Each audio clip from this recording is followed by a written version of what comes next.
We are Rogue Media Sports. Reese's peanut butter cups are the greatest, but let me play devil's advocate here. Let's see. So, no, that's a good thing. That's definitely not a problem. Reese's, you did it. You stumped this charming devil.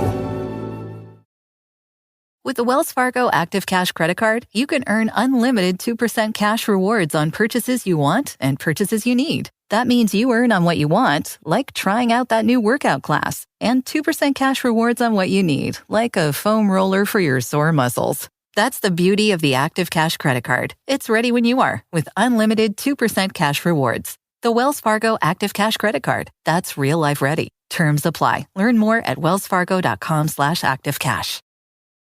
It is Matt Mosley, and it is the Doomsday podcast. Ed Werder alongside as we get ready for Cowboys training camp. And today, of all days, it was Jerry Jones sitting down like he always does, state of the team address.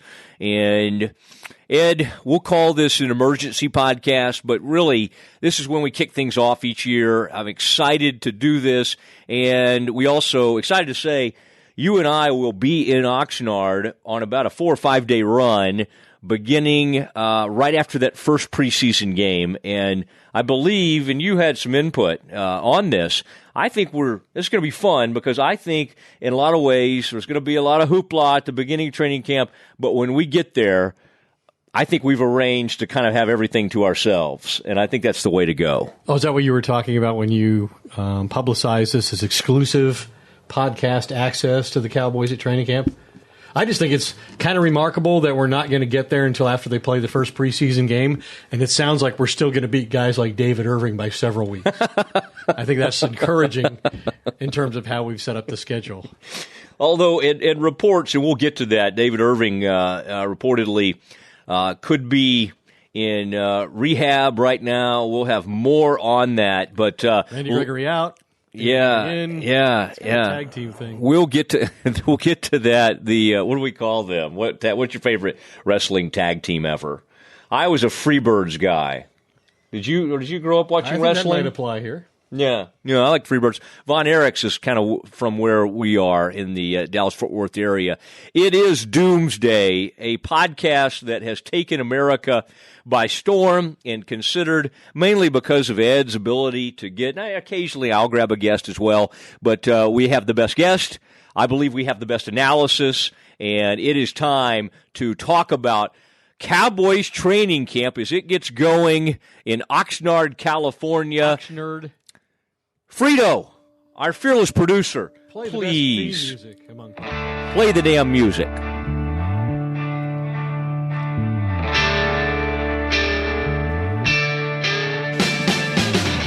And it is the Doomsday podcast, so pleased to be back with you. And, of course, we'll be with you throughout training camp and then throughout the season. And so many sponsors lining up.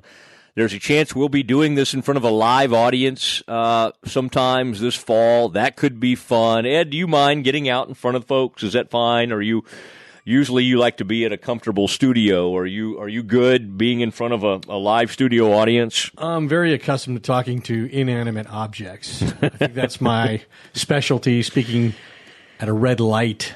A camera, maybe sound tech, and a photographer, Bob Humphrey. I used to like speaking to Bob, who was shooting this for me. So glad we could get Bob involved. I think we'll be able to handle the live audience component. Yes.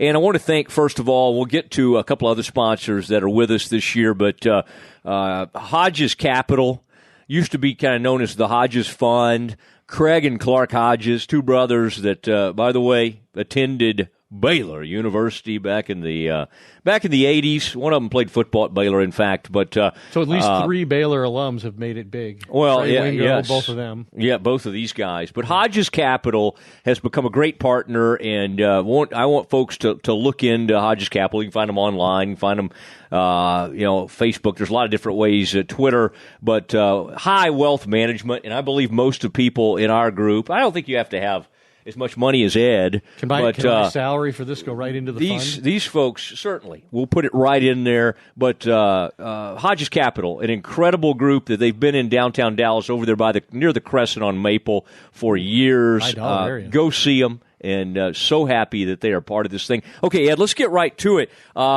Big national news. And there is always national news coming out of the Cowboys, but boy, this is gonna get it because the president's involved. And sadly, and we will get to some of the players. I know a lot of you are like, talk about the roster. What about the receivers? I promise you, there will be time for that. But as only Jerry Jones could do, he talked a lot and talked in circles, and he talked some about how the anthem, Ed, was tabled. Some of the talk, they came out with the solution, which wasn't a great solution, and I think finally the owners realized it, that they would, anybody who basically wanted to protest the anthem this year, they could stay in the locker room, and they just couldn't do it during the anthem. I mean, they stayed in the locker room during the anthem. That could be their form of protest. But anybody that came out to stand during the anthem was going to stand. Okay, this is, and Ed, you know exactly what happened when that came about. That was, I think, the President of the United States, Donald Trump, who's been in the news. Well, the president's always in the news, but this president continues to be in the news for a lot of different reasons. The NFL. Correct. This is red meat for him. The NFL is his piñata. They come out, they make a deal, whatever they come up with, he's going to hit him over the head with it. Now, what was your take on that first thing they came up with that they've since tabled, and now they're trying to come up with another solution that maybe the players and the owners could all get on the same page? Well, that's the primary issue, is the poor relationship between DeMaurice Smith and the NFL Players Association and the NFL owners, and the fact that the NFL owners at their meeting in March implemented this new concept, which was a fallacy to begin with. I mean, if they thought that this was going to make the whole thing go away from a media point of view, they were sorely mistaken, because it was now going to give people, reporters are going to sit there and say, okay, who's not on the field? Who's in the locker room? And then after the game, they're going to go to them and try and find out why they were in the locker room instead of being on the field. So this was only going to draw more attention to something that the NFL was trying to make go completely away. And we all know that Jerry Jones has been probably more outspoken about this issue than almost any other owner in the NFL. In terms of issuing ultimatums to his players, as he did last year. Now, we all remember they went to the Cardinals' high-profile game, and Jerry had the players embrace one another, hold hands, pre-anthem, and then they stood and honored the anthem in the traditional way. And that's what Jerry is saying now is the only way. It's the Cowboy way, and I think that is going to create a lot of headlines nationally about Jerry Jones. So let's go right to it. And this was Jerry. He'd been asked several times. Then we got into some Papa John, and obviously Jerry has had a close relationship with Papa John himself, and we'll kind of clarify some of the things that happened there. But it came back around to talking about the anthem. And so it had all, for a while, I think Jerry had said, this is what we do, this is what we do. I don't think he was extremely clear on, once they came up with that, you can remain in the locker room until this moment. And here's what Jerry says in the context of what the NFL had come up with, that players can remain in the locker room during the protest. Our policy is that you stand at the anthem, toe on the line. So there it is, and Jerry obviously saying, and I think this is going to set the thing on fire again, Ed, and we talk about the beginning of training camp with the Cowboys, there's always some kind of controversy. It usually involves a player. We'll talk about one of those players coming up, but this is, and you remember, I think it was 2 years ago, I was there still on the radio at ESPN 103.3. It was, I believe, 2 years ago that Jerry had some interesting comments about a player who had been suspended, and that was Tom Brady. And Jerry was all in favor of it at that point. And then, of course, famously last year, Jerry had a player that became suspended. But here is Jerry saying, hey, and what's interesting is we all kind of thought Jerry probably had a say. He usually has a say in league things, although he and Goodell have been at loggerheads at times.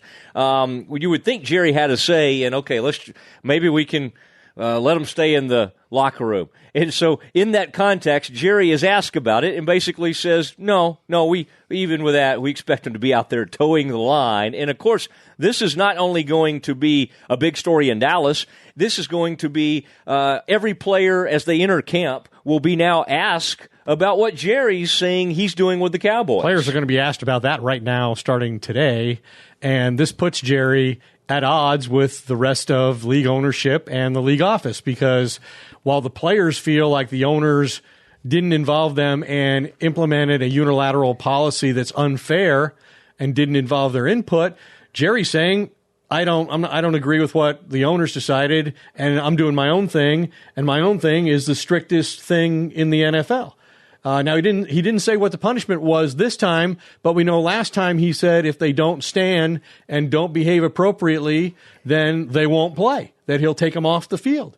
We'll see if the right player ever stands up to Jerry, whether Jerry's willing to enforce that. But I have been told that when this whole thing happened in Arizona last year, that Jerry was truly passionate about this issue in a way that somebody would be motivated not just because his sponsors want him to do a certain thing, not just because NFL ratings among fans could be negatively affected, that Jerry personally feels very strongly that this is the right thing to do, and he wants his players to behave as he did when he was a player, not in the NFL.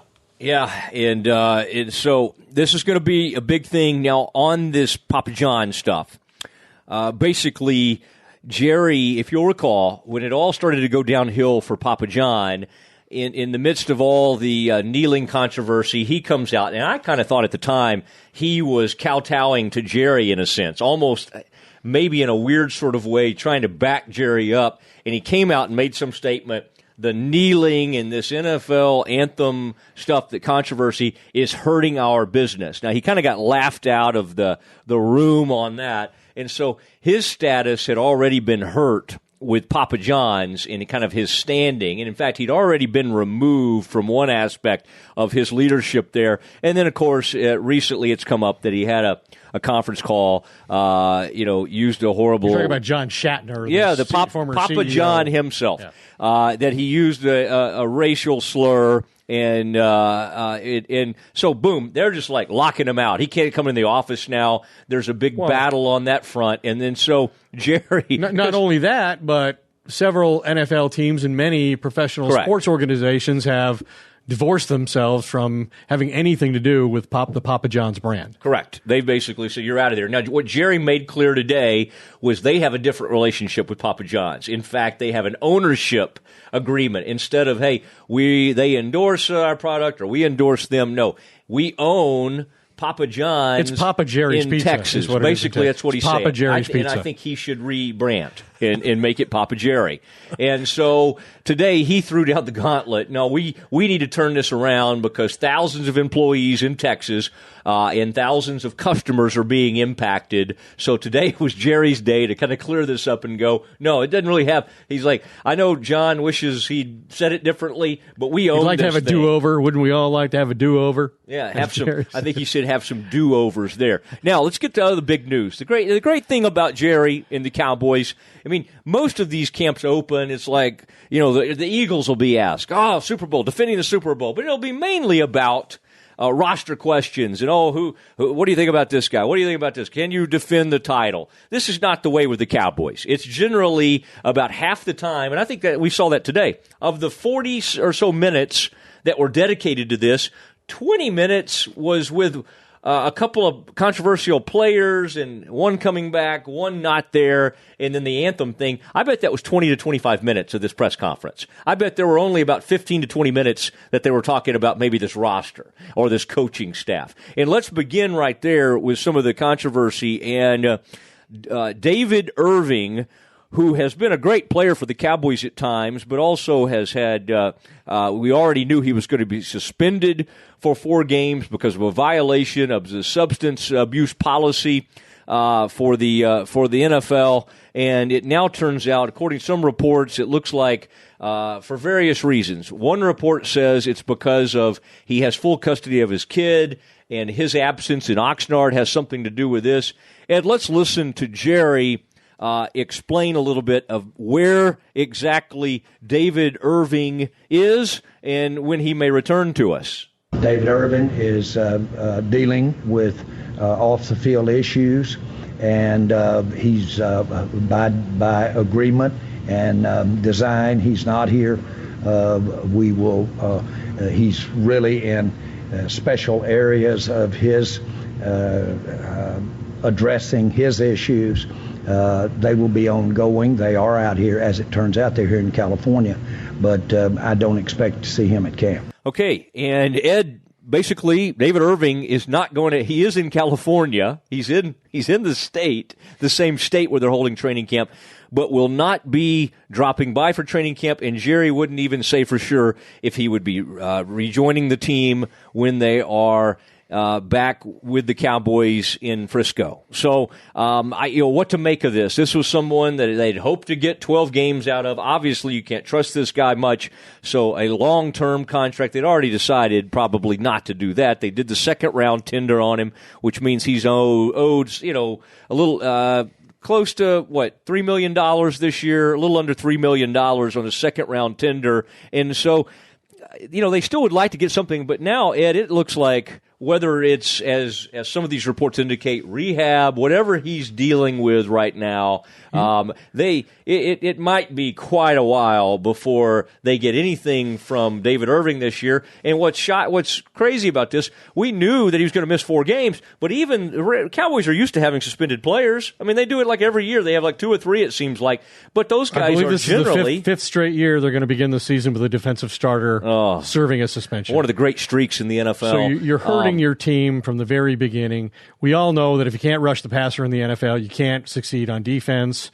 They already have a questionable defensive line situation, and David Irving significantly adding to that, especially when you keep in mind that he missed the end of last season with that concussion situation that he had.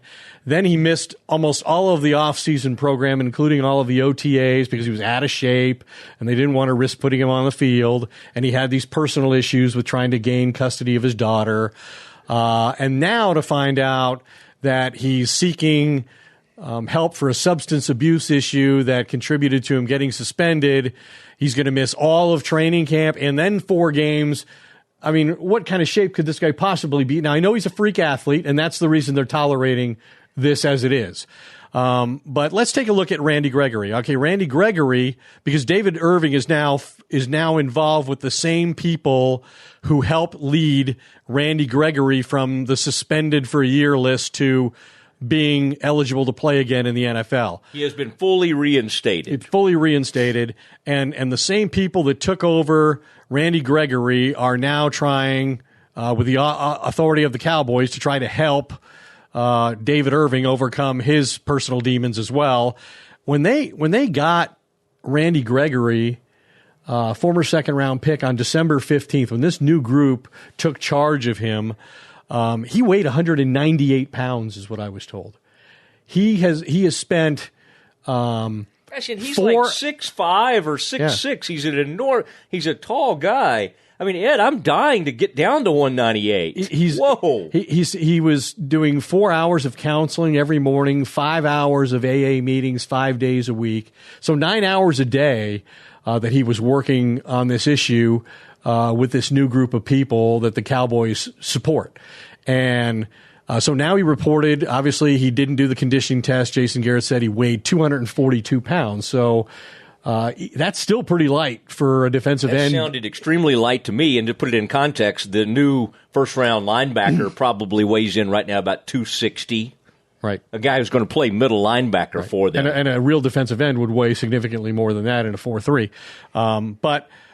And there's still a lot of questions about Randy Gregory and whether he's ever going to be a productive player. First of all, he's got to demonstrate that he still has the unique physical ability that caused the Cowboys to draft him in the second round as the 60th overall pick. Now, that becomes a little easier when David Irving's not there, right? Now they have a greater need. But there are people who were formerly involved with him in his Cowboys career, Randy Gregory's Cowboys career, who really question. And quite honestly, I was told that these people doubt he can remain eligible for anywhere beyond 3 to 6 games. That at one point, before he got reinstated, he was close. He was within 2 months of completing the NFL's criteria to be reinstated and escaping the drug program entirely. And he smoked marijuana and was caught again. And so that's how he wound up getting suspended for a full season. So this is a guy who has not demonstrated since he was at Nebraska and flunked numerous drug tests and flunked at the scouting combine that he can remain in compliance with the drug testing program, and he can be tested up to 10 times a month for the next several years. So I think there's still a lot of question about Randy Gregory, and now we've got David Irving in a similar situation potentially. It is, and Ed, what you just heard about Randy Gregory is one of the reasons you come back to this podcast time and time again, because Ed provides some behind-the-scenes information that you won't get from anybody else, and always appreciate that from Ed. Ed, one other person I appreciate, we have another sponsor, and by the way, they're lining up, and I'm so happy that that's happened, but I want to send people to the Auto Lease Lady. Okay, Marie, friend of mine, she has put my wife in a brand new 2018 Honda Pilot. Ed, someday put your wife, or Frito, put your wives in a Honda Pilot. Oh, my Since we're partners goodness. in this, shouldn't both our wives be in Honda Pilots? We can do that. We don't all have to be in the same vehicle, I don't think. Oh, okay. But this is a beautiful car. Meredith has loved it. And this is Auto Lease Lady. Go to the Facebook page or go to her website, which is autoleaselady.com. This is sort of a male-dominated business. I don't know if you guys have ever noticed the car industry, car salesman, leasing, all this kind of thing. She is the Auto Lease Lady. I want you to check her out, and she is a proud sponsor of the Doomsday podcast. Now, Ed, let's continue looking at what Jerry said today. It is his annual State of the Cowboys address. It happens on the first day of training camp. Practices will start tomorrow. Today were some of the conditioning tests. It did sound like, just a little housekeeping, the only people, they'll really bring Randy Gregory, who Ed was just talking about, along slowly. He did not participate in the conditioning test, according to Jason Garrett. And Malik Collins will probably begin on the PUP list this season, it looks like, and so he did not compete. Everybody else was able to participate and do the conditioning. Including Terrence Williams, who Jason Garrett said because of his foot injury, they will bring him along slowly, but it's nice to know he was able to. Don't they bring everybody along slowly now? Seems like it. In the modern NFL, everybody's brought along slowly. I like the shout-out to Landry. 2 days every day. Yeah. I like Tom Landry.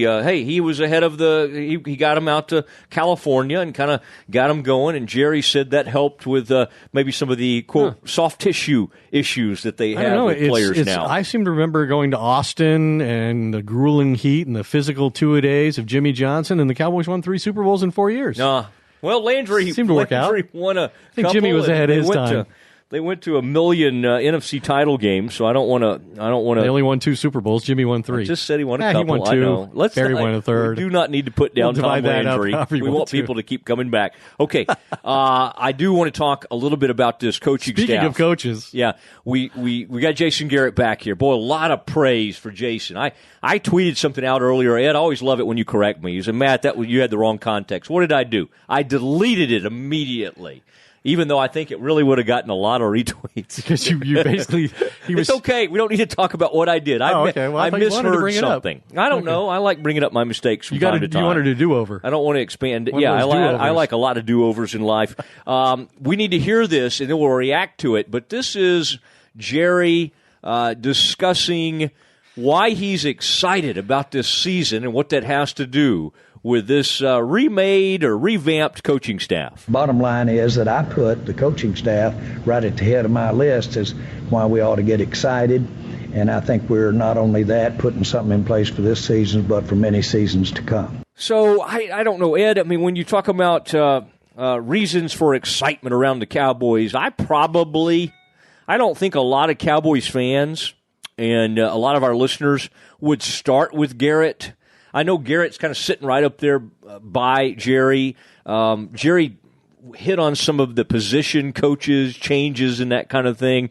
And we will hear Jerry, and I tell you what, and we'll get to it here in a second, about what Jerry thinks of whether there's a hot seat or not.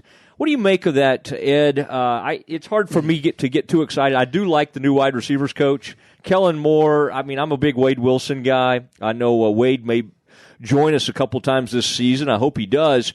I'm not. I don't think this staff doesn't bowl me over any of the changes. Jerry's excitement over this staff, did that grab your attention at all, Ed? Well, I think Jason Garrett's continued presence here, when he's only made the playoffs twice in 7 years, is the reason that most fans are pessimistic about this team. Even those who think highly of Dak Prescott and the offensive line and Ezekiel Elliott and the potential that they have are pessimistic because of the coaching staff that has failed to meet expectations, I would say. There are 7 new head coaches in the NFL, but the Cowboys retained Jason Garrett. There are 31 new coordinators in the NFL, the most turnover in the past 5 years, and the Cowboys kept their offensive coordinator, Scott Linehan, and their defensive coordinator, Rod Marinelli. My issue with Jason Garrett is there's just no consistency with the Cowboys as coached by Garrett. There was a period of consistent mediocrity early on, but now the Cowboys have lapsed to a point where they go from 12-4 to 6-10 to 13-3 to 9-7, and their success all depends on injuries and suspensions, and they're already dealing with suspensions now. So I think the only thing we know for sure is when it comes to Garrett, that if the Cowboys do make the playoffs, they won't sustain any success in the postseason. That's the way it's been. We've seen 2 teams in the NFC East win Super Bowls since Garrett became the head coach, both the Eagles and the Giants, and the Cowboys have only made the playoffs twice. So I would tend to think that for all Jerry said about how well he knows Jason and he knows him better than anybody else in football, and that he's gotten better every year in ways that other people just can't see. I think he's just justifying a decision he made because it was going to be too expensive to change head coaches last year and because he didn't like the group of candidates that were available to him. I think you're right. It almost, when Jason's sitting up there with him, it almost seems sometimes like patronizing. Like, we love Jason, and it almost seems a bit forced. If you ask me, I want to hear this about Jason. You knew the question would come up at some point. It is always kind of funny to start the season with this question, but it's true. A lot of people have the opinion, now some people I've heard say, if they don't make it to the NFC title game, or if they don't, he's done. And let's hear Jerry when asked the question about Jason Garrett's future. Jerry, it's been a few years since we've asked you the question, and maybe you kind of already answered it, but is this a playoffs or bust year for Jason? No. That's the best answer I can give and the fairest. Thank you. So the answer basically is this put up or shut up season, playoffs or bust, I believe is obviously the way it was asked. And Jerry says no. And then Jerry says something along the lines that was probably smart of Jerry to say. That's as fairly as I can put it. And then Rich Dalrymple jumps in and shuts down the press conference. As we call it. Yes. And, but I think if you remember, when I interviewed Stephen Jones for us at the owners' meetings, Stephen basically eliminated all the excuses for Garrett. He noted that the Eagles overcame a bunch of injuries, including one to their franchise quarterback, and won the Super Bowl. And Stephen really made it clear that as much as the Cowboys have supported Jason, that he's going into a season having lost the benefit of doubt collateral that he's had all these years. That Stephen and the Cowboys internally believe that they've accumulated a group of players that's capable of being consistently in the hunt for a Super Bowl, and that they weren't last year, and that if that happens again, I think there'll be consequences. Yeah, I'll believe it when I see it. It's always risky business trying to predict what Jerry will say and do. Because what you said earlier, once he is very comfortable with this head coach, and he thinks back to, there's a couple times he fired coaches in his mind too quickly. You mentioned Chan Wade. Gailey being one of those guys, and I think I think Jerry thinks back over those times. And he even mentioned Wade Phillips and noted, the next year virtually by himself, not to, offend anybody else in Denver, but basically he went to Denver and won the Super Bowl by himself. With a great defensive performance against Carolina Panthers, Denver won Super Bowl 50, and Wade was the defensive coordinator, and Wade was the defensive coordinator last year when the Rams turned it all around and made the divisional playoffs. That being said, Wade himself told us when we interviewed him as he was selling his book at Barnes & Noble off Loop 12 that he's not a good head coach. Yeah, and boy, I think with age sometimes, Ed, and I'm still an extremely young man, so I don't really know how to speak to this, but with age comes some wisdom, and Wade used to sort of challenge that and be pretty thin-skinned. He's still a little bit thin-skinned, but I think at this point he's had enough success as a coordinator that he owns it and goes, it's okay. It's okay to be considered one of the great coordinators of all time. There's nothing wrong with that. And that's not a bad way to go through life. And he's still coaching. He's still a coordinator at age, what would he be now, 71, 72? How long ago we do that podcast with him? Still a better winning percentage than Landry, he said. He does like to point stuff like that out. Okay, now let's talk about a few players on this team, namely the running back. And going into last season, obviously we remember so much of last season had to do with Zeke. We basically earned, I had already gone to law school, but didn't quite finish. Ed, I think we both almost had our law degrees by the time we spent so much time last year with Michael McCann and that whole group. Who's our other buddy? Wallach. Daniel Wallach, big-time attorney. Hope Daniel doesn't hear this and realize I couldn't come up with his name. But Daniel, what a guy, and what a job he did on that particular story.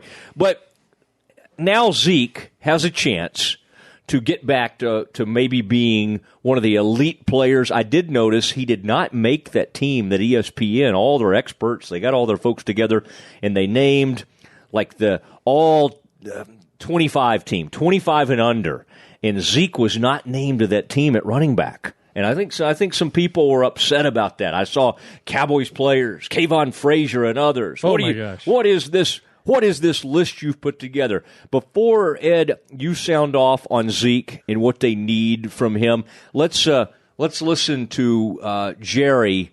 Stephen, I think it's Stephen who talks about.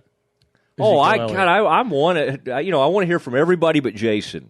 Well, and I think we've done a good job on that Stephen front. Because he talks about Zeke Elliott in the context of Todd Gurley's $45 million guaranteed contract for running backs earlier in the week, kind of sets a new agenda for the Cowboys if they have to when they get an opportunity to do a second contract for Zeke Elliott, should he merit that. I think everybody's understanding their value, and certainly will affect Zeke. I'm sure Zeke smiled big when he saw it, but I certainly put I wouldn't take Zeke for anybody. I wouldn't take anybody for Zeke. I just think we've got the best one in the league, and I think he's put his off-the-field issues behind him, and I expect him to do very special things. And just as I said with Dak, I hope we're looking at big numbers on both of them, because that'll mean they've had great years. And I would submit to you, if they both go out and have great years, that the Dallas Cowboys are going to have a great year too. So there is Stephen, and talking about his eyes getting big with about Zeke Elliott, seeing that contract, $45 million guaranteed, goes to Todd Gurley.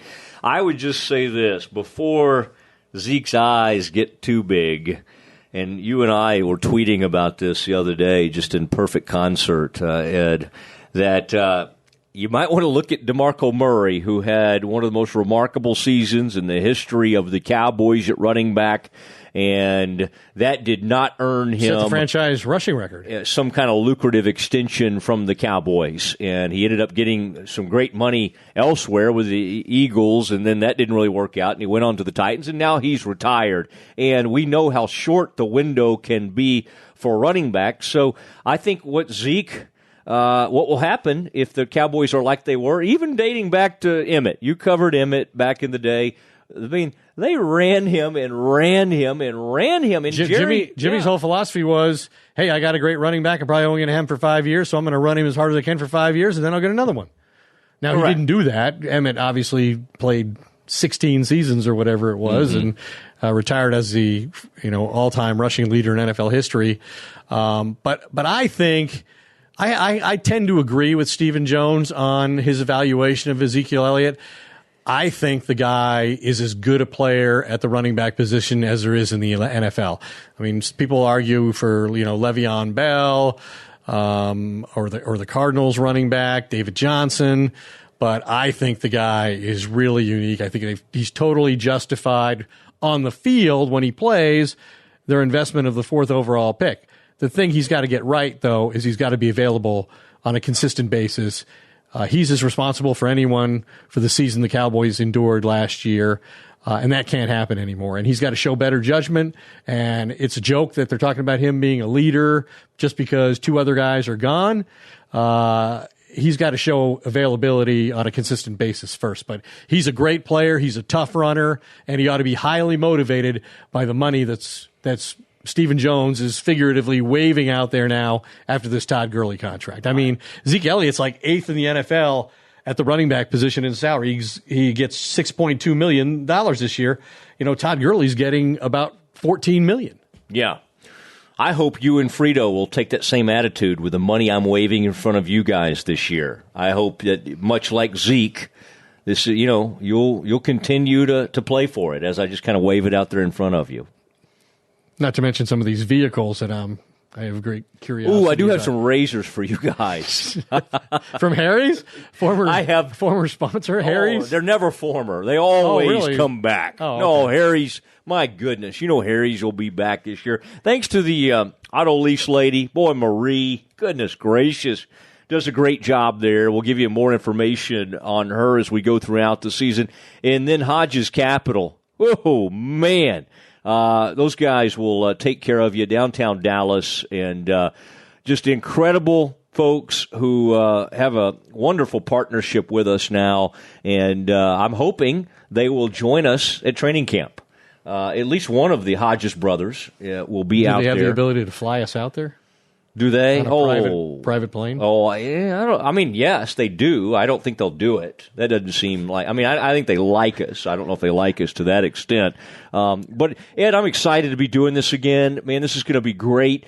And some of the things we're going to be doing this season have me really, really excited about some of the places we're going to be doing shows from. I like that Frito, our producer, has expanded. He's got more and more studios. We're at his new studio out in Allen today. Making Always me drive fun. farther and farther. Oh, Ed, you're not one to ever complain, and so I'm glad you were fine doing that today. Do I get more gas mileage money now? Yeah. What do you pay per mile? We'll continue to look at that, about 30 cents.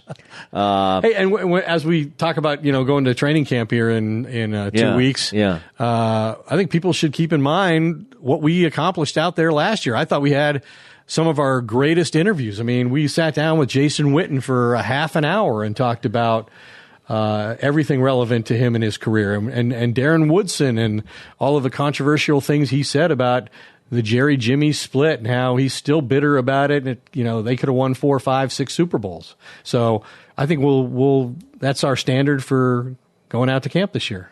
I've lowered my standards. That's a little that standard's a little too high. But I think we'll have a good run. I mean, this franchise doesn't have a lot of star power. It really left, doesn't anymore. But we're going to find some people to talk to. We just got to get Jerry. If we just get Jerry, we can get Jerry. Great. I guarantee that one. And then if he does Hanson, how can he not do us? I don't know if he's promised to do Hanson this year. He's on Sunday on Hanson. I think he's had about enough of him. And is Hanson even going out there? Hanson doesn't even do the 5 o'clock, 5 or the 6 now. He just kind of barely goes in. It is Matt Mosley, Ed Werder, and it is Frito Nation Productions. It's Doomsday Podcast. Be with us all year. Thanks to everybody. Good night, everybody.